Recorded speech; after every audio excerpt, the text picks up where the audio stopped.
mücadelesini gerçekten desteklemek istiyorsanız İsrail'le tüm askeri anlaşmaları derhal feshedin ve askeri ambargo kararı alın. İşgal devletini koruyan askeri üsleri kapatın. Soykırıma petrol akışını keserek enerji ambargosu ilan edin. Serbest ticaret anlaşmasını iptal edin.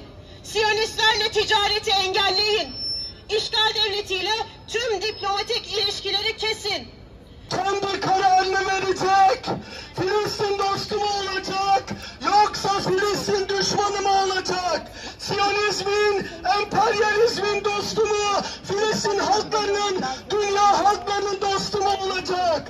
Herkes kendi kararını verecek. Herkes hangi cepheyi tuttuğunu bilecek. Yaşasın özgür Filistin. Nehirden denize özgür Filistin. Özgür Filistin. Özgür Filistin. Özgür Filistin.